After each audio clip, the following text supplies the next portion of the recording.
Welcome to episode 63, The Truth About a Wealth Tax. Before we get started, I want to ask you to do me a favor and share the show. If you're on social media and topics such as a wealth tax, gold and sound money, the idea of a social credit score, red flag laws, or mass shootings come up, please share the topic-specific TruthQuest episode with your debate partner. Or if you're tired of arguing with your friends and you want to find something to agree on, share episode 59 with them. If you are listening to this on the Apple Podcast app, please take a minute and scroll down on the podcast page and give it a 5-star rating. Another way you can help grow the show is to throw a small donation my way at the TruthQuest podcast patronage page. See this episode's show notes page at truthquest.podbean.com. The easiest way to stay up to date on the podcast is to subscribe to it on iTunes. It's also available on Stitcher, Spotify, and Podbean. And finally, the video version of the podcast are available on YouTube, bitshoot.com, and brighton.com, BRIGHTEON. And finally, please join the conversation on Facebook at facebook.com/TruthQuest podcast. The reason this topic is in the news is because Democratic presidential nominees are pushing for one of these so-called wealth taxes. This really is nothing new, as in recent years we've seen prominent Democratic members of Congress float the idea of tapping into America's retirement accounts, their IRAs, their 401ks. The wealth tax is just the latest iteration of Democrats' efforts to get your money. So let's get started with what a wealth tax is. Elizabeth Warren is pushing a 2% annual tax on those with a net worth over $50 million. Democrats are eager to tap into that reported $3.8 trillion in unrealized gains in stocks. $3.8 trillion in unrealized gains in stocks, investments, real estate, private businesses, and artwork in order to fund things like universal child care, technical school, community college, four-year college, cancel student debt, expand healthcare coverage, combat climate change, increase welfare payments, and fight income inequality. Aren't these Democrats compassionate? These wealth taxes have been described as estate taxes on steroids because they are collected annually rather than once at the end of life. Advocates argue that there is a major need for tax increases, and that need must of course be borne by the most fortunate Americans. They claim that they are essential public investments needed and crucial safety nets that must be preserved, all of which will require more money. They will then usually launch into a diatribe about combating income inequality. It's kind of like a throw-in. All of this is a bunch of poppycock liberal bullshit. And arguments against the wealth tax, but before I launch into that, I have two standalone arguments that I want to make. Two arguments that are rarely made when discussing issues like this: the immorality and unconstitutionality of a wealth tax. Let's address the morality question first. We all agree that stealing is wrong. It's immoral, so to speak. I assume that's not a radical conclusion to draw, but who knows these days. Have you ever heard the expression taxation is theft? Why do some characterize taxation that way? Well, because it kinda is. It's the involuntary taking of your stuff, your money, and if you don't comply, you can be incarcerated against your will at the point of a gun by a government official. The definition of stealing is taking someone's property without their consent, or wrongfully taking away of someone's property. So you may not agree with the characterization of taxation as theft. I know I had a difficult time when I first heard that line of reasoning, but I now understand it to be true. So essentially, i.e., income or wealth tax is immoral. I choose to pay a sales tax by buying the product that's taxed. I do not choose to pay an income tax. Secondly, this wealth tax is nothing more than another tool wielded by the left to divide and conquer the electorate. Rich versus poor, the 1% versus the rest of us. It tends to work that way because there's more non-wealthy people than wealthy, so why not pander to the masses?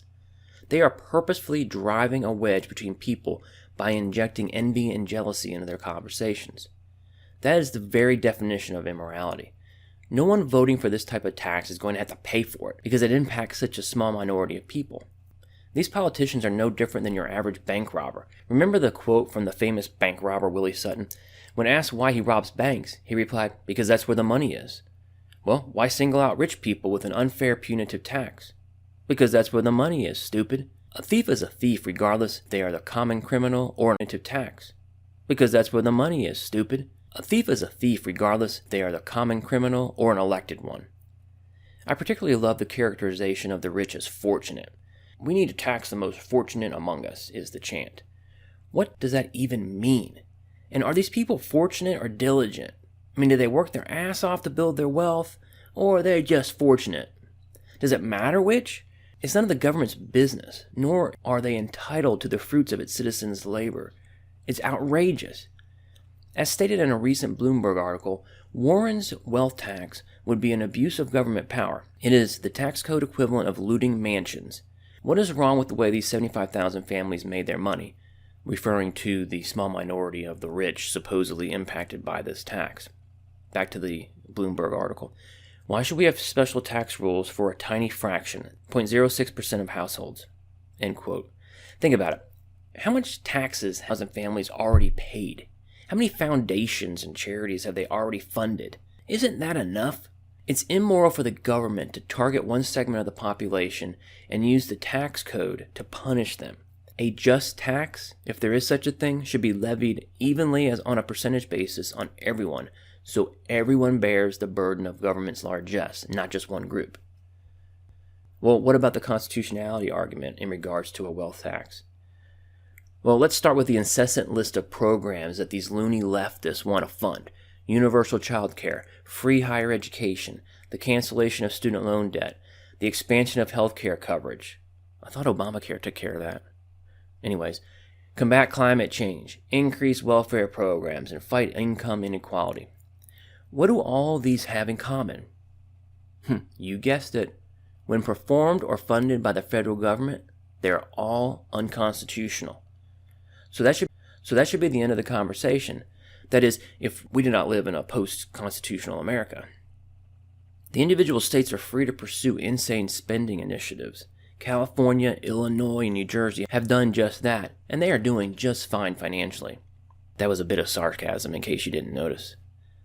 Let's talk about these crucial safety nets that need to be preserved, all of which are unconstitutional when funded by the federal government. Consider the unconstitutional Social Security program. It's bankrupt. Why? Because the federal government turned it into a Ponzi scheme and squandered it. Listen to episode 8 if you want to hear more about that. What about Medicare and Medicaid? Well, it's inefficient, they're full of waste, fraud, and abuse, which of course always happens when people are charged with spending other people's money on other people. All of the programs these self-righteous demagogues claim they want to fund with these wealth tax dollars are unconstitutional. The tax is null and void. Therefore, the tax is null and void. You can't pass a tax to generate money for unconstitutional programs. That is the very definition of nullification. Listen to episode 23, The Truth About Nullification, if you're curious about that concept. If you're not convinced by the argument that the proposed spending initiatives are unconstitutional, therefore the wealth tax itself is unconstitutional, how about this one? The wealth tax itself is unconstitutional. There's nothing in the Constitution that allows the federal government to tax wealth. The only reason they can tax income is because of the 16th Amendment. Constitutionally speaking, all direct taxes, that is, all taxes paid directly to the federal government, as opposed to an indirect tax like a sales tax or a tariff, all direct taxes must be apportioned to the states or divided up. Basically, the federal government says to the states, hey, we need X billion dollars in order to do X, Y, and Z, like fight a war or something. The states were required to send the money based on their population. So if California had 15% of the country's population, they were tasked with sending the feds 15% of the assessed money. It's up to the individual states to figure out how to extract those dollars from their citizens. Because the founders knew the direct taxes, like the wealth tax, can easily be abused, they set up this system of apportioning the proceeds to the states. See Article 1, Section 2 of the Constitution. And in Article 1, Section 8, it discusses indirect taxes and makes it clear that those types of taxes must be uniform throughout the United States, meaning it needs to be the same throughout the United States. So take the gas tax, for example. If it's 53 cents a gallon, it's 53 cents a gallon in South Carolina, it's 53 cents a gallon in Utah.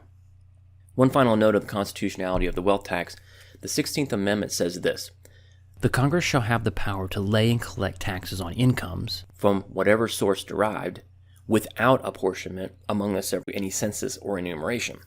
So you can see what they did here. They added taxes on income because Article 1, Section 8 says The Congress shall have the power to lay and collect taxes, duties, imposts, and excise. And it continues with, but all duties, imposts, and excises shall be uniform throughout the United States. So we added the word income as taxable. Then they specifically state from whatever source derived, and they withdrew the requirement to apportion the tax. They overrode the three main requirements for a direct tax, which is fine. At least they went through the amendment process to do it. Modern-day Democrats just run to the courts to do their bidding instead of actually going through the rigorous process of convincing the American people to ratify a constitutional amendment, i.e. Obamacare, the establishment of the Department of Education, abortion, welfare programs, student loans, labor laws, infrastructure spending, all that stuff. Sorry for the digression. Back to my point. That phrase, from whatever source derived, is important in this wealth tax on the source. The 16th Amendment does not permit taxing the source of wealth, i.e. whatever comprises your net worth, the valuation of a business that you own, plus your homes, plus your airplane, plus the value of your artwork, your investments, etc. So clearly the wealth tax is unconstitutional. So let's dive into that laundry list I mentioned earlier. The wealth tax is stupid, short-sighted, punitive, impractical, unnecessary, proven to be ineffective historically, is a privacy violation, defies the laws of economics, and requires us to ignore the track record of the federal government. Okay, so let's get started. Why is it stupid? Because you are forcing the wealthy to divest part of their net worth every year. Do you really think the wealthy are going to take this lying down? Unlike the poor, they have the means to leave the jurisdiction of the United States. Can these people not stop and look at the consequences of their actions before they propose toxic policy prescriptions? Tax avoidance and evasion schemes will become prevalent. Another reason I say the wealth tax is stupid is because those who advocate for this trash claim that they want to combat income inequality. Question: how exactly is that achieved by taking money from a rich guy and wasting it on selected social programs? How does that reduce the so-called income inequality gap? There's no net change in the income of anyone due to a wealth tax. You're draining the net worth of one in order to fund social programs. If anything, such a tax will result in the loss of income for those folks who live downstream of the so-called one percenters. I'll explain this shortly. These people claim that at a time of increased inequality, it seems natural to fleece the rich. No, it doesn't. What definition of inequality are they talking about? Why don't they just come out and say it? We want to forcibly redistribute money from one citizen to another by the threat of prison. Here's another reason the wealth tax is stupid. Consider this. We already have an estate tax, which is essentially an end-of-life tax on wealth. So the privilege of giving your money away is taxed. And now they want to tax you annually for the privilege of holding on to your wealth while you're alive. That's stupid. Why is the wealth tax short-sighted? As Daniel J. Mitchell explains, the wealth tax is a war on wealth. A war on wealth is a war on capital. A war on capital is a war on productivity. A war on productivity is a war on workers. See, workers get paid based on what they produce for their productivity. When you kill productivity, you kill wages. There's a great story about Milton Friedman visiting, I think, the Soviet Union or some other communist country. He went to the work site where men were digging ditches with shovels. Friedman supposedly asked the government equipment to dig the ditches. The official responded, "Because this is a jobs program. The use of shovels employs more men." Friedman responded, "Well, why don't you give them spoons instead?" That is exactly what happens when you drain money from the private sector and give it to the government sector. Instead of the rich guy investing in a company or conducting research and development on some new technology or improvement on some current equipment, which in turn will make the workers who use that new technology or equipment more productive and therefore more valuable in the workforce and therefore eligible to earn more money, we just send the money to DC to be pissed away. I mean, really, what do you think will happen to the economy as a whole as a result of the confiscation of this supposedly inconsequential amount from the wealthy each year? More on that in a minute. This is just typical of the left. They never allow a discussion of the consequences of their proposals, whether it be Obamacare's impact on the insurance and healthcare industries, or the impact on the low and no-skill workers when minimum wage is increased, or the impact on the economy from a carbon tax, or gun-free zones, or open borders, or the elimination of the electoral college, or moving student loans out of the hands of private banks and into the federal government's hands, or allowing men who identify as a woman to use women's bathrooms, we are not allowed to discuss the consequences of any of those policies. As you're going to see here in a minute, European nations that have implemented the wealth tax are abolishing them. Can we examine why that is? Hell no. Why is the wealth tax punitive? I want to answer this question with a question. Why are we punishing people and confiscating their wealth, especially the most fortunate, the most financially successful among us? I've already argued that taxation is theft, specifically involuntary taxes. What is more punitive than being stolen from? Consider this often cited scenario under the wealth tax by Larry Summers. Quote, "It is important not to be misled by the 2% annual rate. A 50-year-old who has accumulated a substantial fortune can expect to pay more than half of it in taxes before she dies. Imagine that wealthy person invests in 10-year treasury bonds with a 2.4% return. The wealth tax would extract 2 of that 2.4% return each year. Combined with income taxes levied at a 40% rate, the wealth tax would make the effective tax rate on capital income well over 100%. And then at the end of life, you would come to the estate tax. It will undermine business confidence, reduce investment, degrade economic efficiencies, and punish success." End quote. Don't we want more rich people? Don't you aspire to be rich? Don't rich people buy stuff? Stuff that is assembled, sold, distributed, and maintained by people who are employed and earning money? Don't rich people invest in and manage businesses that employ other people? I mean, what exactly are these people doing that is so detrimental to society that they must be singled out and punished? As you have seen, what a wealth tax really is the tax on the creation of new wealth. As you siphon off more and more from the rich, so goes the potential investment in the economy as a whole. As I've just mentioned, the government is competing with the private sector by confiscating those dollars, which otherwise would be available for investment in the economy at large. Oh, and if the rich try to flee the United States and avoid being fleeced by a wealth tax, guess what? There's an exit tax, one that is made more punitive by Warren's wealth tax than currently exists. See, if you try to flee the country, the current law requires you to obtain a valuation of your entire portfolio, your net worth, so to speak, and pay taxes on it. Then you can leave. Warren's proposal jacks the amount up even further. I mean, it's the equivalent of the Berlin Wall. Instead of being shot when you leave, you get hustled and swindled by an aggressive government. The bottom line is the tax code should not be used to penalize any group of citizens. Why is the wealth tax unnecessary? Well, they could just cut spending on all the other unconstitutional shit or all the wasteful programs that use that money and use that money for all their new unconstitutional shit. Hell no, they won't do that. They must grow government. It must never shrink. Why is the wealth tax proven to be ineffective historically? Did you know that in 1990, 12 countries had wealth taxes and only 3 still do today? Spain abolished it in 2008, Sweden in 2007, Finland, Iceland, and Luxembourg in 2006. And why are we proposing the adoption of a losing fiscal policy? The Organization for Economic Cooperation and Development recently assessed wealth taxation and concluded that, quote, "From both an efficiency and equity perspective, there are limited arguments for having a net wealth." Quote, "From both an efficiency and equity perspective, there are limited arguments for having a net wealth tax." End quote. Of the 3 countries with a wealth tax, today, 2, Norway and Spain, raise an average of 0.3% of GDP. Only Switzerland raises 1% of GDP. Keep in mind, Switzerland has no capital gains taxes, very low property taxes, and in many regions, no estate tax. And in some regions, 30% of Swiss taxpayers pay the wealth tax, which is fundamentally different than the wealth tax proposed by Warren. Instead, she only wants to hit a very small percentage of people because she knows if she proposes a wealth tax in which everyone paid something, even if all they owned was a car, a bike, or some furniture, she'd be run out of office. It's easier to demonize and steal from the so-called rich.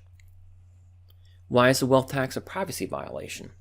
Look, if the Supreme Court can create a constitutional right of privacy out of thin air like they did in Griswold v. Connecticut, to strike down an anti-contraception law, and that right, that privacy right, can then be used to justify the infanticide epidemic here in the United States known as pro-choice, then surely it would not be a great leap in logic that forcing the so-called wealthy to open their books on an annual basis to the IRS is clearly a violation of that right to privacy. Listen to episodes 16, 46, and 47 if you want to learn more about their right to privacy. That's the truth about the Supreme Court and the 2 episodes I did on the Roe v. Wade opinion. Do not count me in on one to assume that a wealth tax, if passed, will be struck down by the courts. Liberal judges, and Chief Justice Roberts, will wordsmith and perform whimsical mental gymnastics in order to craft an opinion to meet the liberal politicians' needs. It's how the left wing imposes their unpopular policies on the American people. They've been using the courts in this manner for decades. How does the wealth tax defy laws of economics? Did you know that there's 2 ways to harvest? Wealth taxes are the economic equivalent of chopping down the tree. Instead of harvesting apples, these idiots and reckless Democrats are harvesting money from the rich. And guess what? It'll only happen once. Why won't the ultra-wealthy allow themselves to be fleeced year after year? Economics. See, there's a law of economics that the left conveniently ignores when it suits them. It's called the impact of taxes.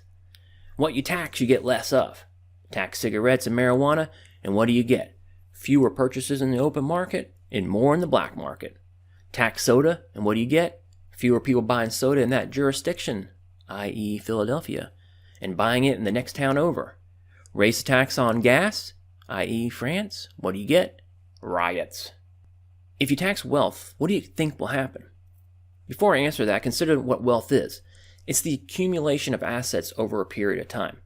These assets are typically buildings, businesses, stocks, bonds, equipment, vehicles, intellectual property.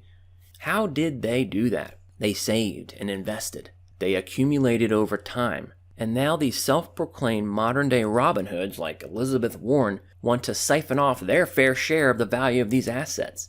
By what authority are they entitled to another man's wealth? And don't give me this bullshit about people who inherited their wealth. You nor the government has any more rights to that money than you do to the first generation wealthy. Consider this.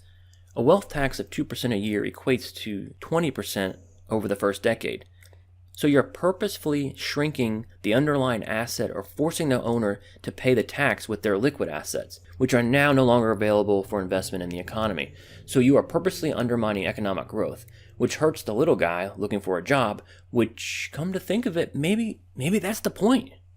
Make people dependent on all the unconstitutional goodies being doled out by D.C. Make sure they can point.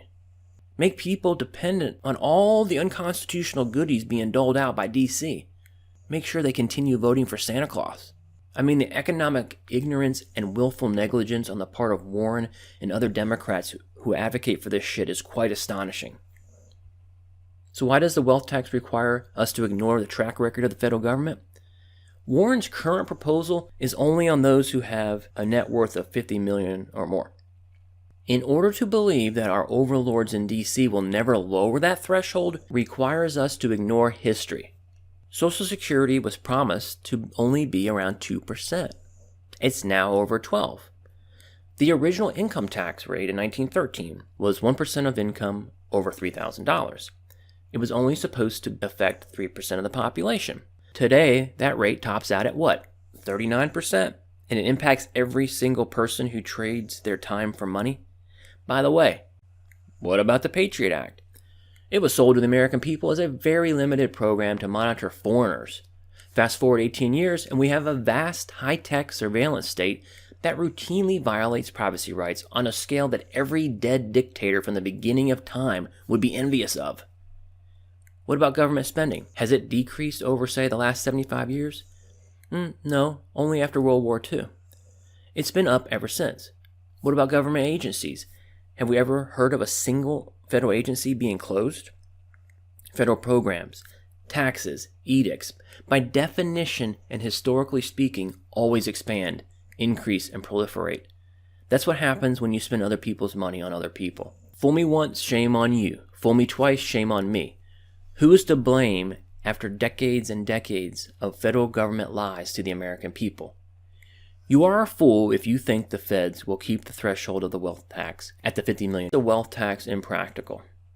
Larry Summers put it this way: wealth taxation also raises practical questions. For example, issues of valuation. Is a partnership in a law firm wealth? How will illiquid assets like football teams or newspapers be valued? And issues of liquidity. If someone owns 1% of Uber, still a private company, she will owe roughly $20 million in taxes each year. But it's unclear where she'll get this money. She can't sell shares, and if involved with the operation of the company, is likely to be barred from borrowing against the value of the stock. Yeah, figure that one out, Elizabeth. To conclude, I would say this. Besides its immorality, its unconstitutionality, the fact that its implementation would be stupid, short-cited, punitive, impractical, unnecessary, and despite the fact that they have proven to be ineffective, a clear violation of privacy, and the fact that such a tax defies the laws of economics and requires us to ignore the track record of the federal government, I see no problem with a wealth tax. Please join the conversation online at Facebook at facebook.com/TruthQuest podcast.